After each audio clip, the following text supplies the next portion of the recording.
So if you're trying to become fluent in Spanish, but you feel overwhelmed because it seems like an infinitely large project, by the end of this video, you'll know exactly what to learn, what order to learn it in, and where to find the best Spanish materials to practice with.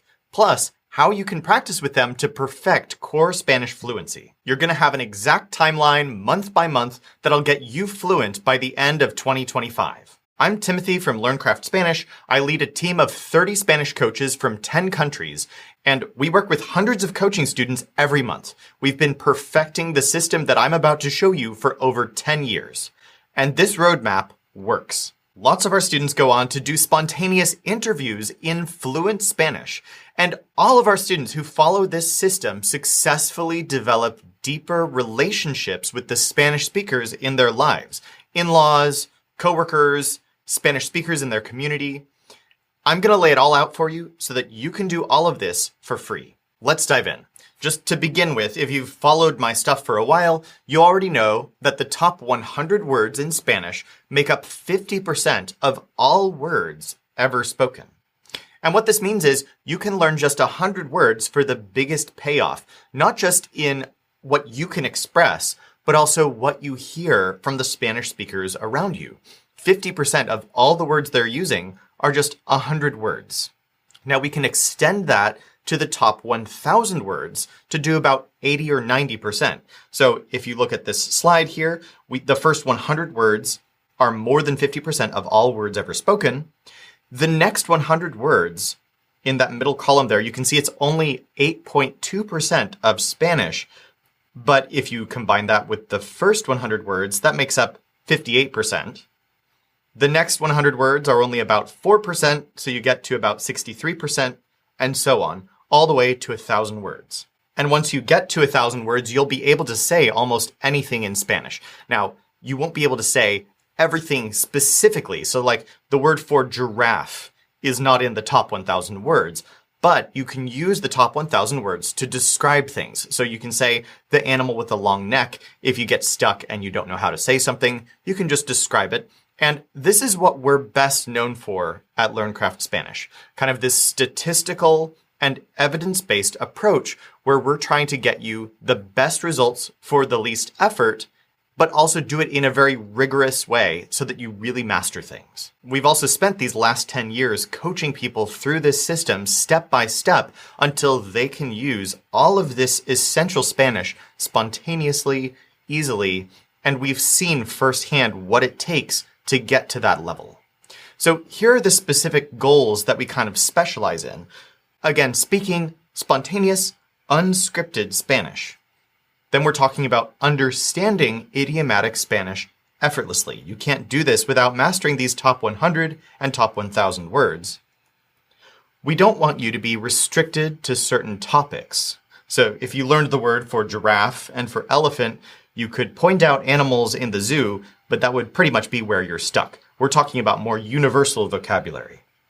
And our ultimate goal is that you can bond with the Spanish speakers in your life on a deep level. And today I'm going to show you all of the core principles of our curriculum and how you can achieve mastery of these top 1,000 words in 12 months, step by step. Here's what you're going to need to make this work. So first of all, you're going to need about 1 or 2 hours a day for 12 months, roughly 5 days a week. That's what we recommend for most of our coaching students. Second, you're going to need a deep personal motivation for learning Spanish. So it's not enough just to say, yeah, it would be helpful to learn Spanish for my job or for some random reason. This needs to be deep and personal. You need to have some sort of connection that you're trying to make in Spanish.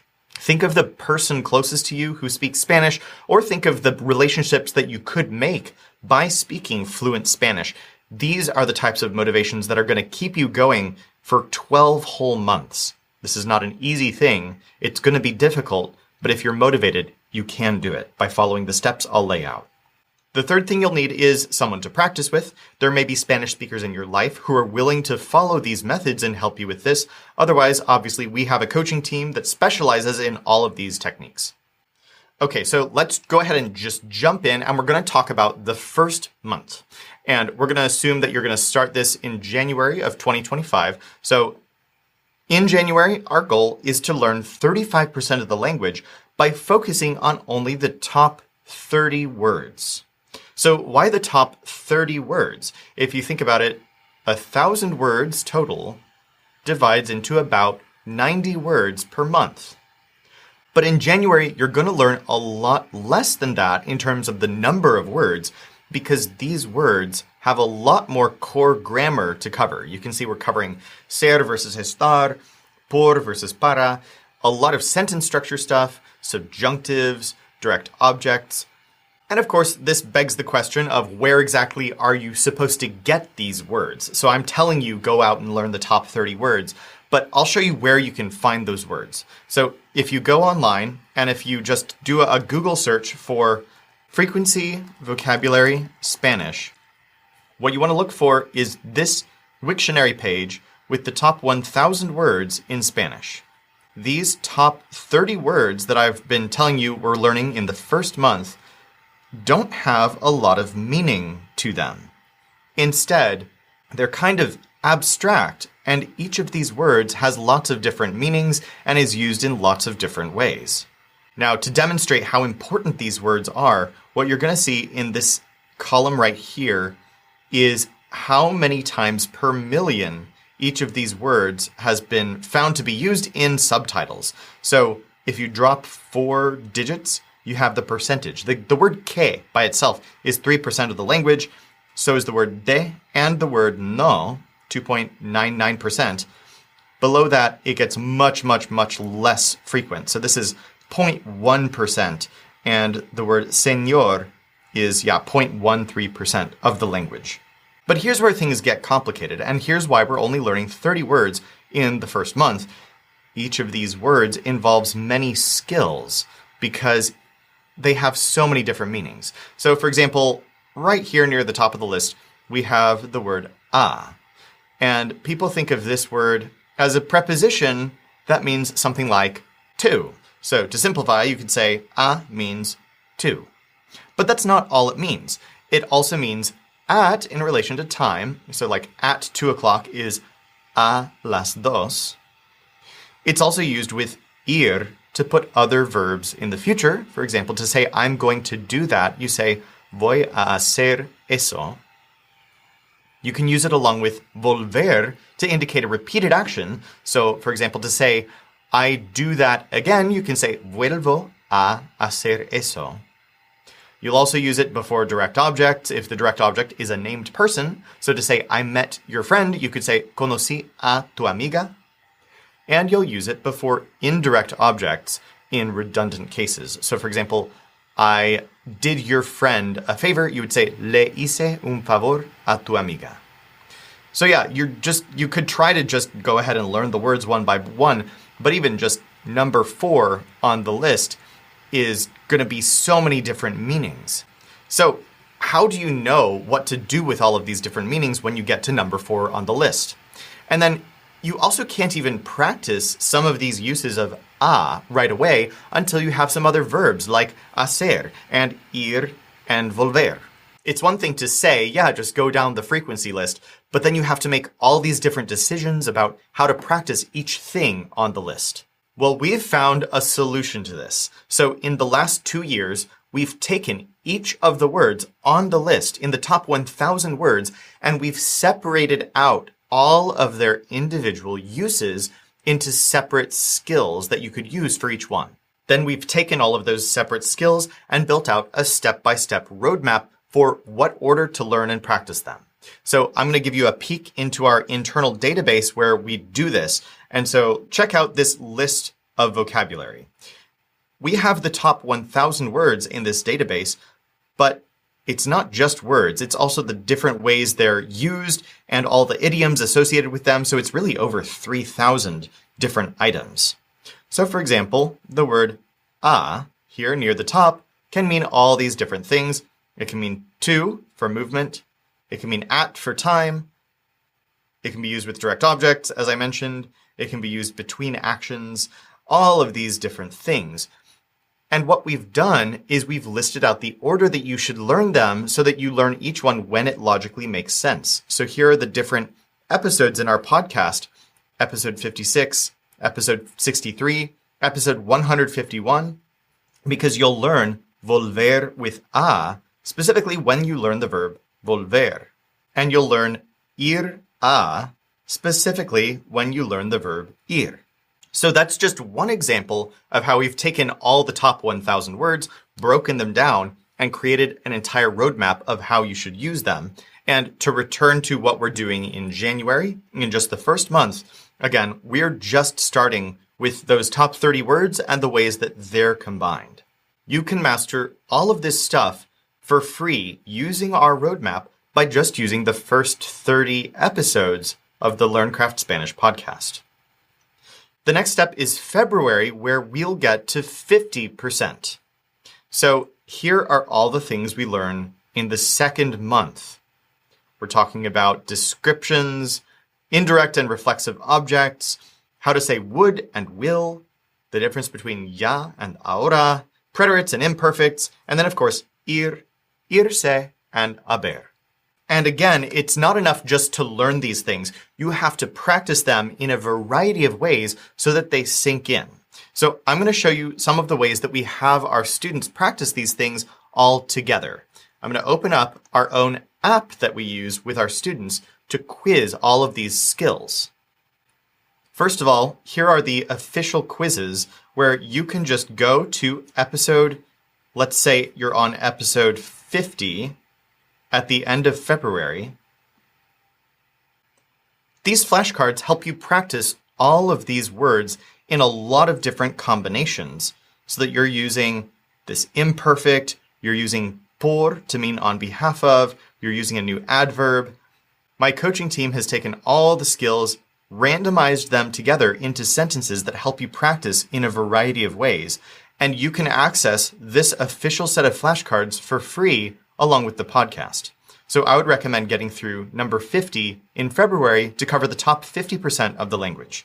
Not only that, but we actually have even more ways that you can combine and do really creative and fun stuff with all of this vocabulary. So I'm going to show you a new tool that we have our students use. It's called the Flashcard Finder, and you can literally just target one specific skill.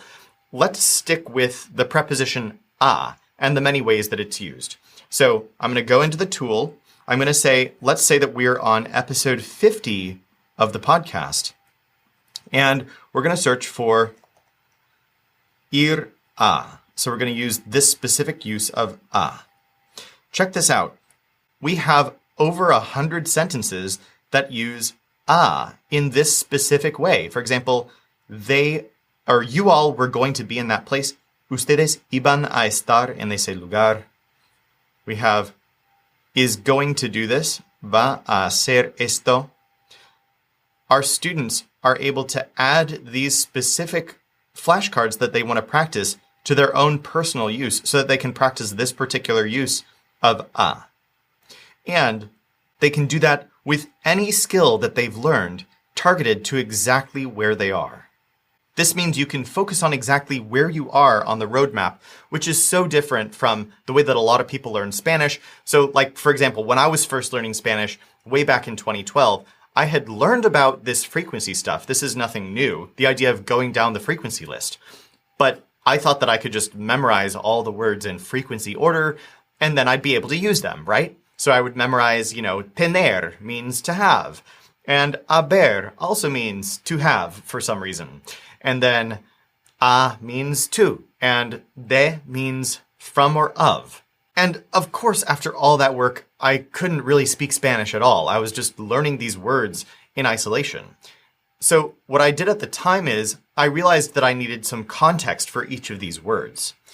But when you look up examples of the words, there's a problem. You've probably encountered this before. Let's say there's a new word you've learned, like tener, and you want examples of it. So you go online, you look up the example, and inevitably you get these sentences that are just way outside of what you can practice because they use vocabulary you've never heard of. Then you have to go and look up all of those words, and you just feel like you're going around in circles. I wanted to practice these words in context, but restricted to the essential vocabulary that I was practicing.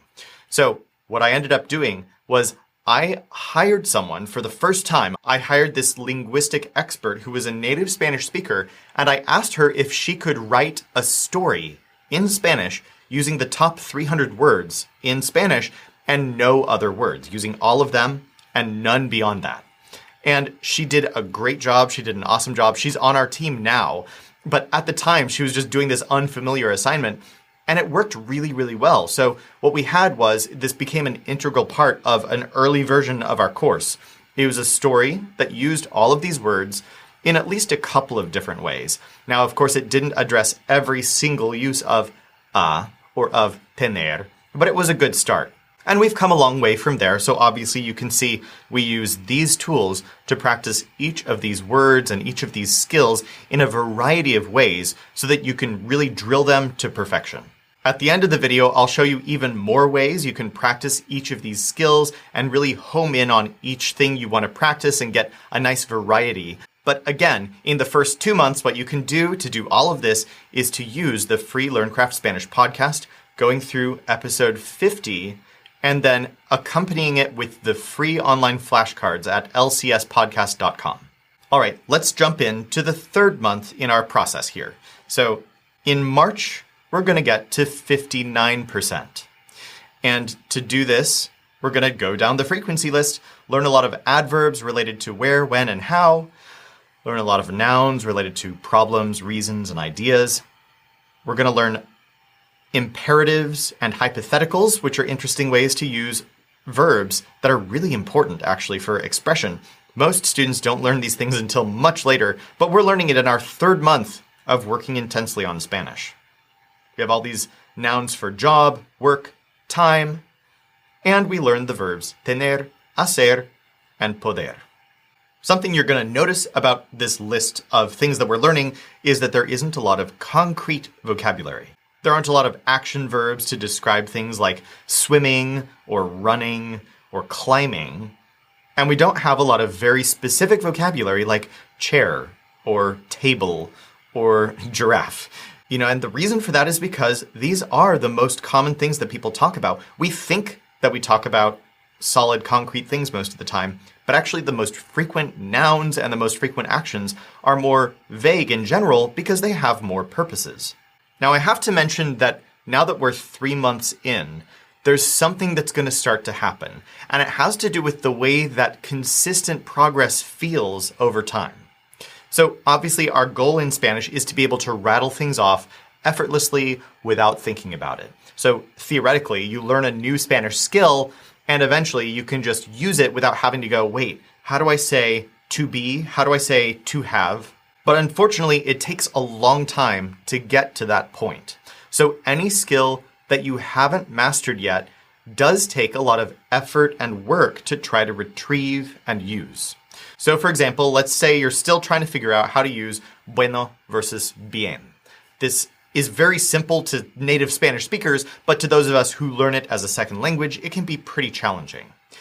If you're learning that and you've figured out what are the contexts where you use one versus another, that's cool. Maybe you're getting it right on a test, but it takes a long time for it to be so natural that it's effortless. You can just use bueno or bien correctly, be understood well by native speakers when you're using it, and sound natural in Spanish.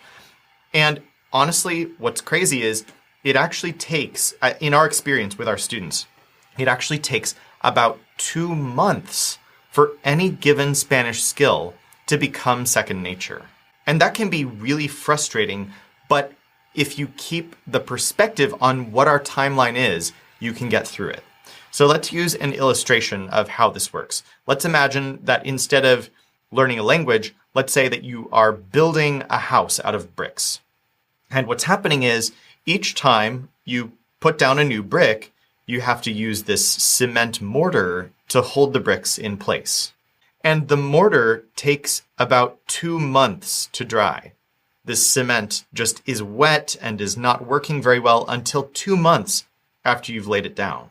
2 months later, the cement is nice and hard, it's holding the bricks in place, and what it feels like is, the Spanish that you've learned and mastered over 2 months is just about as easy to use as your native language. It's so solid, you can really depend on it, Let's say that happens to bueno and bien. You can use those effortlessly without even thinking about it. It's so easy.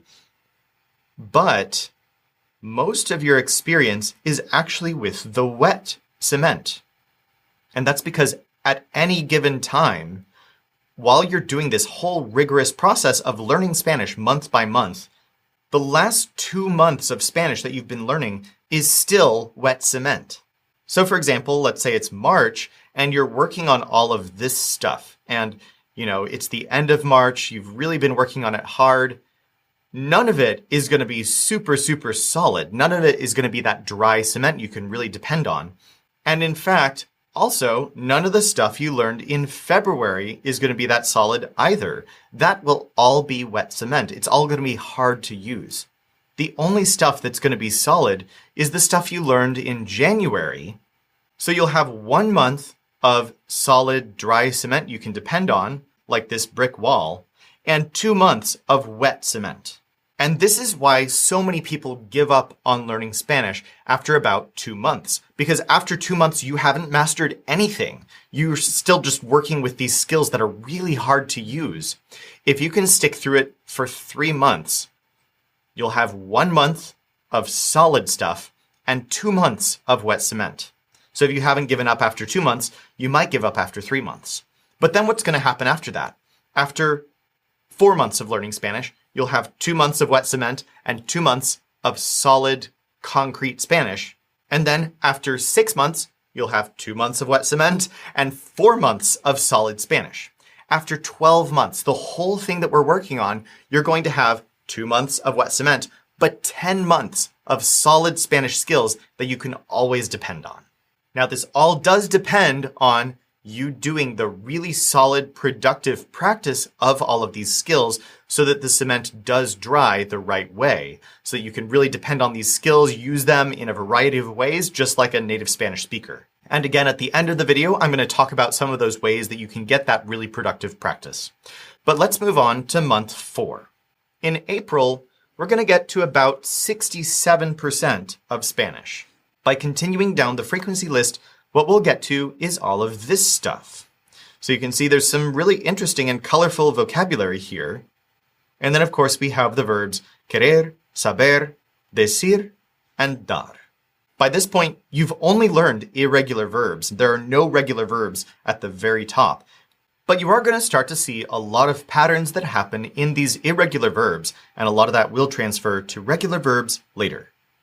To get to this point, you'll be at episode 90 of the LearnCraft Spanish podcast.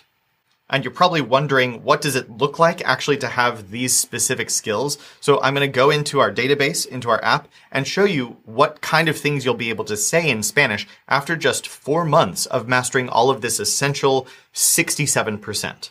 So let's just go to lesson 70 in the podcast. That's what you'll cover through April. Here is a randomized sampling of all the things you'll be able to say. You can see a lot of pretty simple stuff, but there are also some really complex things. And the great thing about all of this is that the things you're expressing here are not necessarily super specific. Instead, they're very general, and they're things that you could say in all kinds of contexts. Not only that, but the skills you're learning here, like how to use indirect objects, how to use conditionals, how to use imperatives, are going to transfer to all of the more concrete stuff that you learn later in the process. Okay, now let's go on to the month of May. We're going to go to 74% of the Spanish language, and here's some of the specific stuff you're going to learn. We'll finally get to some regular verbs such as hablar, pasar, and deber. And let's get a sampling of what kinds of things you'll be able to say at that point. Let's go to episode 90 of the LearnCraft Spanish podcast. Again, we have a lot of complex grammar. Mostly it's kind of abstract stuff like that was because of me, or for how much have you been doing that? For how much time have you been doing that? But we also have some really specific stuff. What time is it specifically? Siblings, sisters, and brothers. So there are more and more specific things you're going to say, and again, it's based specifically on what is most frequent in the language. Okay, now let's get to the month of June. We're going to achieve 79% of Spanish, and we're going to talk about numbers and our first animals and some physical objects that are really interesting to talk about, the names of certain jobs, how to tell time, and 13 new verbs. There's a lot of work you have to do to get to this point, and it does take really doing that consistent hard work, of course, but once you're here, things get a bit more fun and more colorful. So let's actually skip forward a little bit. We're going to do July through September. So at that point, you're going to learn up to 87% of the language. We're going to talk about all these fun and meaningful things, learn 34 new verbs in those 3 months. We're talking about getting through episode 190 of the LearnCraft Spanish podcast. So let's see what that looks like in the app. We're just going to go down to that point. So yeah, here's a random sampling, and look at how much meaning there is in all of these sentences. Now that we've built the foundation, we can start to fill it with colorful vocabulary, and we can start to say more and more specific things about games and movies and playing. Once again, it's all based on the frequency list, so genuinely, when you get to this point, you can tell yourself, this is actually the most important stuff I should be learning now, and it's fun. Now for the final 3 months of the course, where we learn all the way through episode 250 of the LearnCraft Spanish podcast. So we're talking about October through December of 2025, where you get to 90% of the language. You'll have a lot of things you can talk about in terms of health, events, all the numbers into the millions, travel, nature, advanced descriptive language, all kinds of things. And at this point, learning verbs will be so easy that you can learn 40 or more new verbs in 3 months. And then, from there, you can learn whatever verbs you want because all the patterns will be second nature.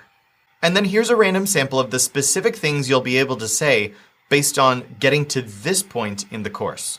We have months of the year, days of the week, eating, drinking, going on vacation. And really, at this point, you'll have the sense that anything in Spanish is possible.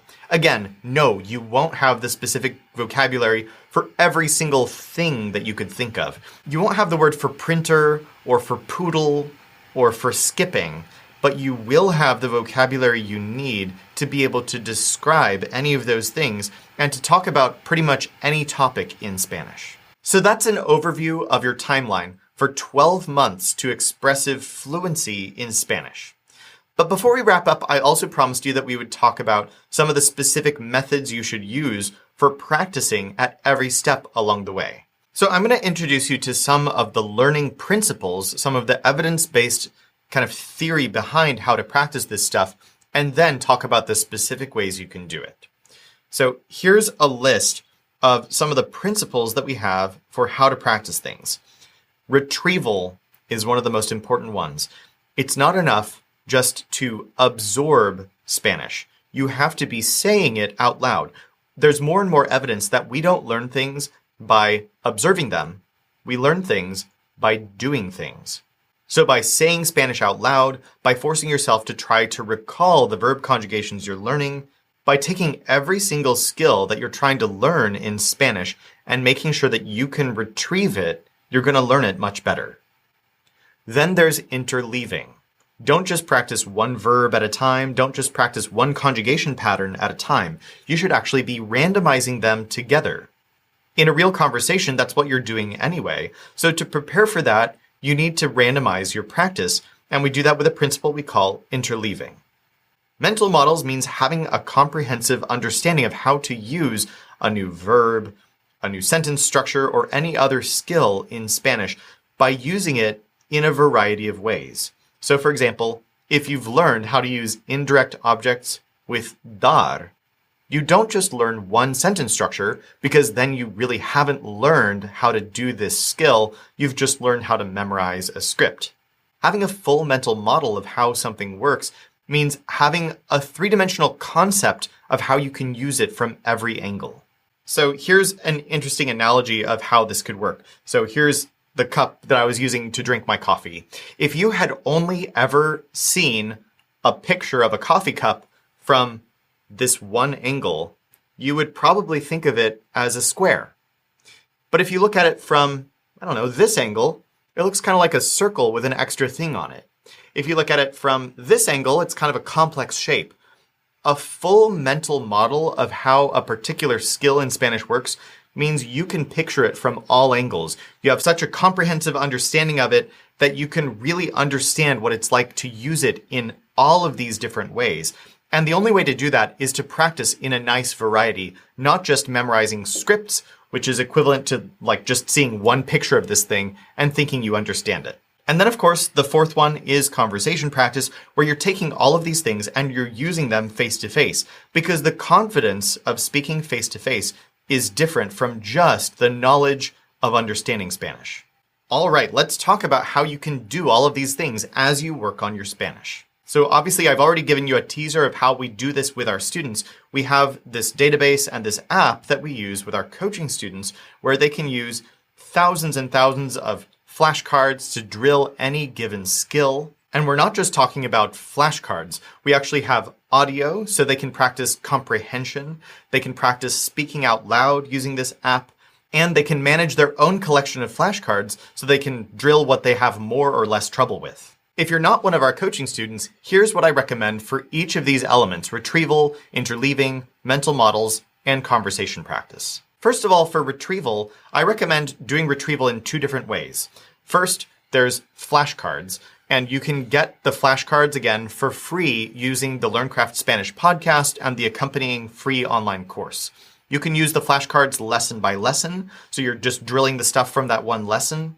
Or you can copy those flashcards onto your own collection so that you can combine them all together like our students do. While you're using flashcards, I recommend quizzing out loud to help you build that retrieval, not just in your brain, but with your mouth. The second form of retrieval you can do is with the podcast. So the podcast actually does those quizzes that you're probably familiar with at the end of every episode.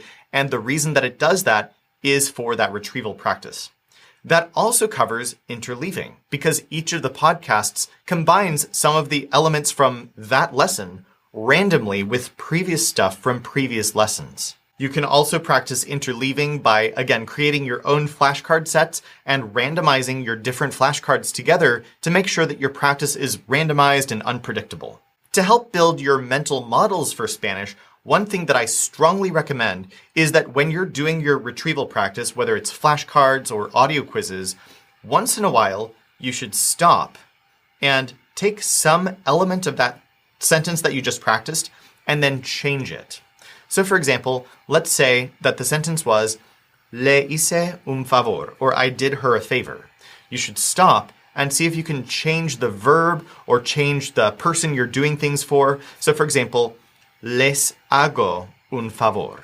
It's the same structure, it's the same sentence, except that it's just been changed who's doing what and when. And that gives you a more three-dimensional picture of how to use each of these skills. This will pay off enormously in your fluidity in using expressive Spanish going forward. And then for conversation practice, obviously you should take opportunities to try to practice Spanish at your level, following this system and trying to drill specifically the skills that you've been working on that month along with this timeline. Maybe you have Spanish speakers in your life who are willing to practice with you at your level using these skills. Otherwise, obviously, there is our coaching program where we work with our students. Our coaches are rigorously trained in making sure that they're only drilling the things that you're supposed to be practicing at any given month in 2025. In summary, if you want to be fluent in Spanish by the end of 2025, you have a few options. So you can plot out your own roadmap for free using the online frequency lists and trying to do all of this stuff with the resources you find online. You can also use the LearnCraft Spanish podcast for free, episodes 1 through 250. It's available anywhere you get your podcasts. And if you do 5 episodes a week, starting at the beginning of January, you'll reach 250 by the end of the year. Beyond that, stay tuned. 2025 is going to be our biggest year ever.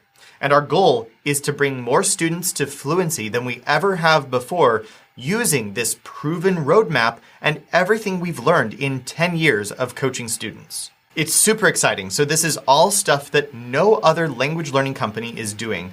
We're not here to entertain you. We're here to give you real mastery of the language step by step for core foundational expressive fluency. For more updates, you can watch the podcast, watch your email, and we'll send you some very exciting stuff soon.